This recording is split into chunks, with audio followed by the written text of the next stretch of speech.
Hello అండి, నమస్తే. Welcome to my channel. అందరు ఎట్లున్నారు? నేనైతే మస్తున్నా. ఇక అందరికీ హ్యాపీ రక్షాబంధన్. ఇక రక్షాబంధన్ కాబట్టి ఇంట్లో అయితే ఫుల్ పనులు ఉండేనబ్బా. ఇంకా ఇవాళ ఫ్రైడే, సో ఇంకా ఎక్కువ పనులు ఉండే కాబట్టి వీడియోనైతే షూట్ చేయలేకపోయినా. ఇక ఇప్పుడైతే నైట్ మిగిలిన అన్నాన్ని తాల్పేస్తున్నా. అప్పుడప్పుడు తాల్పేసిన అన్నం కూడా చేసుకొని తినాలబ్బా, చాలా బాగా టేస్టీగా ఉంటుంది. అంటే ఎప్పటికీ కాదు, అప్పుడప్పుడు చేసుకొని మాత్రమే తింటాం. అంటే మిగిలిన అన్నాన్ని పారేయకుండా ఇలాగైతే చేసుకొని తినచ్చు. అలాంటి వాటిలో నాకు ఇష్టమైనదైతే తాలిపేసిన అన్నమే. ముందు రోజు మిగిలిన అన్నం ఉంటే అసలు టెన్షన్ పడాల్సిన అవసరం లేదు. ఉదయాన్నే దాంతో మంచి టేస్టీగా తాలిపేసిన అన్నం చేసుకోవచ్చు. టైం కూడా ఎక్కువ పట్టదు. ఇంట్లో ఉండే పదార్థాలతో సింపుల్గా చేసుకోవచ్చు కదా. ఇక అన్నం తలిపేసి తినేసి మా ఇంటికి అయితే వెళ్ళాలి, అంటే అమ్మ వాళ్ళ ఇంటికి. ఇక నాకైతే బ్రదర్స్ సిస్టర్స్ అయితే ఎవరు లేరు, నేను అమ్మ నాన్నకు ఒక్కదాన్నే. సో నేనైతే మా డాడీకే రాఖీని, అందరూ అన్నదమ్ములకు రాఖీ కడుతూ వాళ్ళతో ఫోటోలు దిగుతూ ఆ రోజును ఎంతో సంతోషంగా సెలబ్రేట్ చేసుకుంటారు. కానీ నా జీవితంలో మాత్రం ఈరోజు కొంచెం వేరుగా ఉంటుంది. ఎందుకంటే నాకు అన్న లేరు, తమ్ముడు లేదు, నేను ఒక్కదాన్నే కాబట్టి. చిన్నప్పటి నుంచి మా ఇంట్లో అన్నయ్య ఉంటే బాగుండేది, తమ్ముడు ఉంటే బాగుండేది అని ఎప్పుడైనా అనిపించేది. రాఖీ పండుగ వచ్చినప్పుడల్లా చుట్టుపక్కల వాళ్ళందరూ రాఖీలు కడుతుంటే చూసి నాకు కూడా ఒక అన్న లేదా తమ్ముడు ఉంటే ఎంత బాగుండేదో అని అనిపించేది. అయితే మనకి లేని వాటి గురించి ఎప్పుడు బాధపడుతూ ఉంటే మన దగ్గర ఉన్న అందమైన బంధాలను మిస్ అయిపోతాం కదా. అందుకే ఇప్పుడు అలా అనిపించిన నా జీవితంలో నాకు దొరికిన బంధాలను గుర్తు చేసుకుంటూ ఉంటాను. రాఖీ అంటే కేవలం అన్నకి రాఖీ కట్టడం, తమ్ముడికి రాఖీ కట్టడమే కాదు, మనల్ని ప్రేమించే వాళ్ళు, మన గురించి ఆలోచించే వాళ్ళు, మనకు కష్టం వచ్చినప్పుడు మన పక్కన నిలబడే వాళ్ళందరూ కూడా మనకు అన్నదమ్ముల్లాగానే అనిపిస్తారు. నాకు ఒక అన్నలాగా, ఒక తమ్ముళ్ళలాగా ఎప్పటికీ అండగా ఉండేది మా డాడీ మాత్రమే. సో అందుకే నేనైతే మా డాడీకి అయితే రాఖీనైతే కడతాను. ఇక ఇప్పుడు నేను కూడా ఒక అమ్మను. నా పిల్లలు పెద్దవాళ్ళు అవుతున్న కొద్దీ వాళ్ళ మధ్య ఉండే బంధాన్ని చూస్తూ చాలా ఆనందపడుతుంటాను. వాళ్ళు ఒకరినొకరు చూసుకుంటూ చిన్న చిన్న విషయాలకు గొడవ పడి మళ్ళీ కాసేపటికే కలిసి ఆడుకుంటుంటే అన్న చెల్లెళ్ళ బంధం ఎంత అందంగా ఉంటుందో అర్థమవుతుంది. నాకు అన్న తమ్ముడు లేరనే లోటు ఉండొచ్చు, కానీ నా జీవితంలో ఎప్పుడు ప్రేమించే వాళ్ళు చాలామంది ఉన్నారు. ఇక ఇవాళ ఫ్రైడే కాబట్టి ఇంట్లో పూజ చేసుకొని అన్నం తినేసి ఇక అమ్మ వాళ్ళ ఇంటికి అయితే వెళ్ళడానికి బయలుదేరినాం. ఇక మాకంటూ ఉన్న ఒకే ఒక పెద్ద ఆస్తి అంటే ఈ ఎర్టిగా వెహికల్ మాత్రం. ఇది మాకు ఒక వెహికలే కాదు, మా కుటుంబానికి జీవనాధారం. ఈ కారు కిరాయికి వెళ్తేనే ఆయనకి డబ్బులు వస్తాయి. ఆ డబ్బులతోని ఇంటి ఖర్చులు, పిల్లల అవసరాలు, రోజువారీ జీవితం అన్నీ చూసుకుంటాం. అందుకే ఈ కారు మీద మాకు చాలా బాధ్యత కూడా. అంతకంటే ఎక్కువగా ఒక నమ్మకం ఉంది. కారు బయటకి వెళ్ళినప్పుడల్లా బాగానే వెళ్ళి మంచి కిరాయికి తీసుకొచ్చి మళ్ళీ క్షేమంగా ఇంటికి రావాలని కోరుకుంటాం. మన దగ్గర పెద్ద పెద్ద ఆస్తులు ఉండకపోవచ్చు, బ్యాంకులో లక్షల రూపాయలు కూడా ఉండకపోవచ్చు, కానీ మన చేతిలో ఉన్న చిన్న ఆధారం మన కుటుంబాన్ని నడిపిస్తుందంటే అదే మనకు చాలా పెద్ద ఆస్తి కదా. ఈ కారు మాకు ఒక వాహనం మాత్రమే కాదు, మా కుటుంబం నిలవడానికి ఉన్న ఒక చిన్న ఆధారం.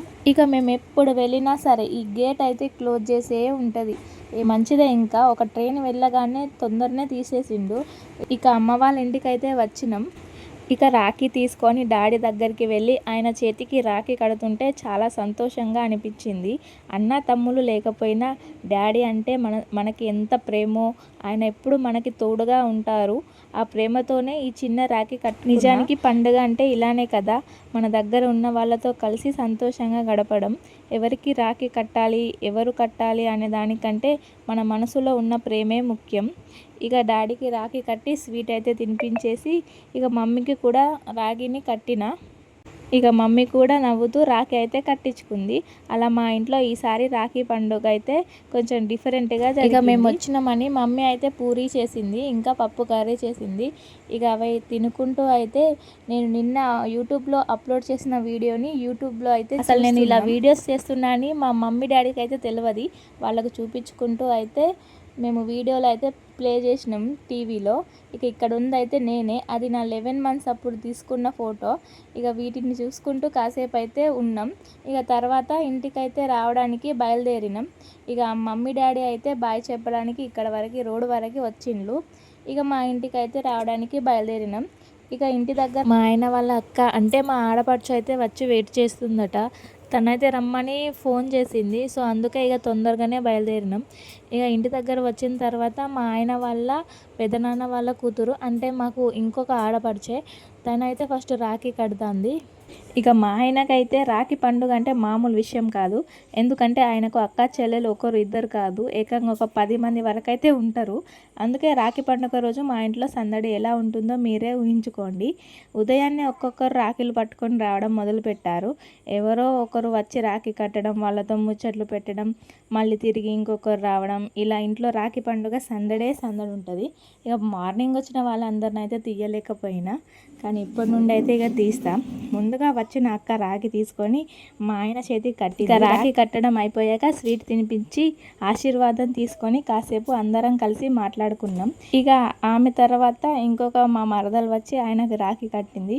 ఇలా ఒక్కొక్కరు వచ్చి రాఖీ కడుతుంటే మా ఆయన చేతి నిండా రాఖీలే అయిపోయాయి. ఒక్క రాఖీతోనే చేతికి స్థలం ఉండదేమో అనుకున్నాం, కానీ ఇన్ని రాఖీలు మొత్తం రాఖీలతో నిండిపోయింది. ప్రతి ఒక్క సిస్టర్కి తన అన్నయ్య మీద తనకంటూ ఒక ప్రత్యేకమైన ప్రేమ ఉంటుంది కదా. చిన్నప్పటి జ్ఞాపకాలు, కలిసి పెరిగిన రోజులు, చిన్న చిన్న గొడవలు, మళ్ళీ వెంటనే కలిసిపోవడం, ఇవన్నీ ఈ ఒక్క రాఖీ పండుగ రోజున గుర్తొస్తాయి. ఎంతమంది ఉన్నా సరే ప్రతి ఒక్కరి రాఖీ వెనుక ఒక కథ ఉంటుంది. ఎవరో చిన్నప్పుడు అన్నయ్యతో చేసిన అల్లరి గురించి చెప్తారు, ఇంకొకరు పాత జ్ఞాపకాలు గుర్తు చేసుకుంటారు. ఇక ఇప్పుడు రాఖీ కట్టే అమ్మ మా ఆయన వాళ్ళ సొంత అక్క. మాకైతే ఆడపడుచు ఒక్కరే. ఆమె రాఖీ కట్టడానికి వచ్చి తమ్ముడి చేతికి రాఖీ కడుతుంటే చూడడానికి చాలా ముచ్చటగా అనిపించింది. రాఖీ కట్టడం అయిపోయాక స్వీట్ తినిపించి ఇద్దరు కాసేపు ముచ్చట్లు పెట్టుకున్నారు. ఇలాంటి పండుగల వల్లే కదా మన కుటుంబ సభ్యులందరూ ఒకచోట చేరి పాత జ్ఞాపకాలు గుర్తు చేసుకుంటూ సరదాగా గడిచే అవకాశం అయితే వస్తుంది. ఇక నాకు కూడా రాఖీ కట్టి స్వీట్ అయితే తినిపించి వెళ్ళింది. ఇక ఇప్పుడు రాఖీ కడుతుండైతే మా ఆయన వాళ్ళ పిన్ని కూతురు అంటే నాకు మరదలైతే అవుతుంది. వాళ్ళది వేరే ఊరు అయినా కూడా మా ఆయనకు రాఖీ కట్టడం కోసం ఇక్కడికైతే వచ్చింది. సొంత అన్న చెల్లెళ్ళైనా బంధువులైనా చిన్నప్పటి నుంచి కలిసి పెరిగిన వాళ్ళ మధ్య ఉండే ఆ అనుబంధం చాలా ప్రత్యేకంగా ఉంటుంది కదా.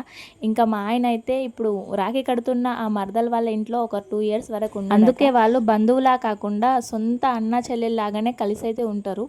ఇక మా ఆయనకు కట్టడం అయిపోయిన తర్వాత అక్క చెల్లెళ్ళు ఇద్దరు కూడా కట్టుకున్నారు. ఇలా ఇద్దరిని చూస్తూ ఉంటే చాలా ముచ్చటగా అనిపించింది. ఇక మా చిన్నోడికి కూడా మా పాపతో రాఖీ కట్టించాలి కదా. ఇదైతే వీళ్ళకు ఫస్ట్ రాఖీ అన్నమాట. అందుకే ఇక పాపతోనే అయితే రాఖీ కట్టిస్తుంది. కానీ మా బాబు మాత్రం అస్సలు రాఖీ కట్టించుకోవడానికి సహకరించడం లేదు. బాబు అస్సలు వినట్లేదు. ఎంత చెప్పినా వినకుండా అల్లరి చేస్తూనే లేచి పరిగెట్టడానికి ట్రై చేస్తూ ఉండు. రాఖీ కట్టిస్తే వెంటనే చేతిని వెనక్కి తీసుకుంటున్నాడు. కానీ స్వీట్ తినిపిస్తాం అంటే మాత్రం వెంటనే తీసుకొని తింటున్నాడు. స్వీట్ తినడానికి రెడీ, కానీ రాఖీ కట్టించుకోవడానికైతే తను మాత్రం అసలు రెడీగా లేడు. ఇంకా రాఖీ కట్టడం అయిపోయాక డబ్బులు కూడా మా పాపకి ఇవ్వమంటే మా బాబు అవి కూడా దగ్గరే ఉంచుకుంటుండు. పాపకు ఇవ్వని ఎన్నిసార్లు చెప్పినా కూడా ఇస్తలేడు. ఇక లాస్ట్కు నేనే ఇక పాపతోని ఇటు సైడ్ లాగిపించిన. ఆయనకు వేరే నోట్ ఇచ్చినా కూడా పాపకైతే డబ్బులు ఇస్తలేడు. పిల్లలైతే మస్తు అల్లరి. ఇక ఈ అక్క అయితే మా ఆయన వాళ్ళ ఇంకో బాబాయ్ కూతురు. మా ఆయన వాళ్ళకు బాబాయిలు వాళ్ళ కూతుర్లు చాలా మందే ఉన్నారు. ఇక మా ఇంకొక మరదలు కూడా వచ్చింది. వాళ్ళ ఇంట్లో అయితే ఈ కుక్క పుల్లు ఉంటుంది. ఇదైతే చూడడానికి సేమ్ బొమ్మ కుక్కలాగే ఉంది కదా. తనైతే ఈమెనే. ఇంకొక మరదలు అయితే వచ్చి మా ఆయనకైతే రాఖీని కడతాండి. వాళ్ళతో పాటు ఈ కుక్కను కూడా తీసుకొచ్చిందని చెప్పిన కదా. ఇది చూడండి ఎంత క్యూట్గా ఉందో. మంచిగా అటు ఇటు రోజు పాప అల్లరి చేసేది, ఈ రోజు వాయిస్ ఓవర్ ఇస్తూ ఉంటే బాబు అల్లరి. అస్సలు వినడు మా బాబు. అల్లరి చేయడం స్టార్ట్ చేసిందంటే అస్సలు ఎవరి మాట కూడా వినడు. ఆయనకి ఏం కావాలనో అది ఇస్తేనే సైలెంట్గా ఉంటాడు. ఒక్కొక్కసారి ఫోన్ అడుగుతాడు, లేకపోతే కింద జాయ్ అడుగుతాడు, లేకపోతే కిట్ క్యాట్ అడుగుతాడు. ఇందులో ఏదో ఒకటి అడుగుతాడు. అది ఇస్తేనే సైలెంట్గా ఉంటాడు.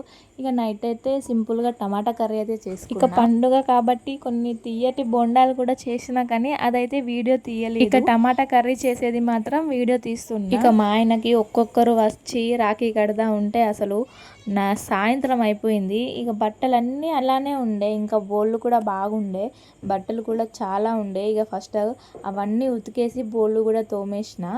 ఇక కర్రీ చేయడం ఇప్పుడు స్టార్ట్ చేసిన. ఇక ఇంట్లో చిక్కుడుకాయలు ఇంకా క్యాలీఫ్లవర్ కూడా అవి చేయడానికి కొంచెం లేట్ అవుతుంది. ఇక టమాటా కర్రీ అయితే టక్కన అయిపోతుంది కదా, తొందరగా చేయవచ్చు, సింపుల్. ఇక అందుకే టమాటా కర్రీనే చేస్తున్నా.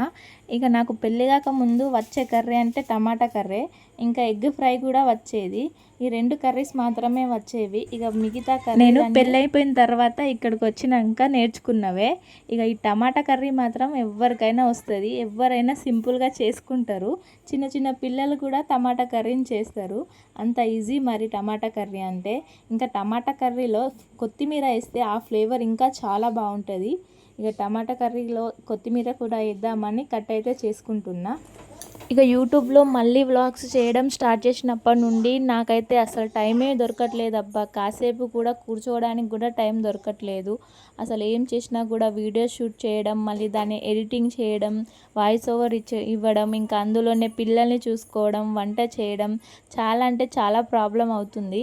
అయినా కూడా నేను చేయడానికి ట్రై చేస్తున్నా. మనం ఎంత బిజీగా ఉన్నా కూడా కాసేపు అయితే ప్రశాంతంగా కూర్చొని మ్యూజిక్ వినడం, లేకపోతే ఏదైనా కబుర్లు పెట్టుకోవడం, ఇంకా వేరే వాళ్ళ ఇంటికి వెళ్ళి అయినా వాళ్ళతో ఫ్రెండ్స్తో అయినా కాసేపు కబుర్లు పెట్టుకోవడం, ఇలాంటివి అయితే చేస్తూ ఉంటారు. కానీ నాకైతే పెళ్ళైనప్పటి నుండి ఇక్కడ మంచి ఫ్రెండ్ అయితే ఇంకానూ దొరకలేదు. నేను ఎక్కువగా బయటికి వెళ్ళను, అందుకే ఇంకా నాకు ఫ్రెండ్ అయితే దొరకలేదేమో. మన సంతోషం అన్నది ఎక్కడ ఉండదు, మన చిన్న చిన్న విషయాలలోనే మన సంతోషం అయితే వెతుక్కోవాలి. అందుకే నేను బయటికి ఎక్కువగా వెళ్ళకుండా చిన్నపిల్లల్ని ఇంట్లోనే చూసుకుంటూ వాళ్ళలోనే నా సంతోషాన్ని అయితే వెతుక్కుంటూ ఉంటాను. వాళ్ళని డైలీ మధ్యాహ్నం పూట ఆడిపిస్తాను, వాళ్ళకి ఏదైనా కబుర్లు చెప్పడం, ఇలాంటివి అయితే చేసుకుంటూ ఉంటాను. ఇక నేను చాలా కష్టపడి వీడియోస్ తీసి మీ ముందుకైతే తీసుకొస్తున్నా. సో ఫ్రెండ్స్, తప్పకుండా నా వీడియోస్ మీకు నచ్చితే లైక్ చేయండి, సబ్స్క్రైబ్ చేయండి, మీ ఫ్రెండ్స్కి షేర్ కూడా చేయండి. ఇంకా ఎన్నో కొత్త కొత్త వీడియోస్తో నేనైతే మీ ముందుకైతే వస్తాను. ఈ వీడియో మీకు నచ్చితే తప్పకుండా లైక్ చేసి షేర్ చేయండి. అప్పటి వరకు ఉంటాను, బాయ్.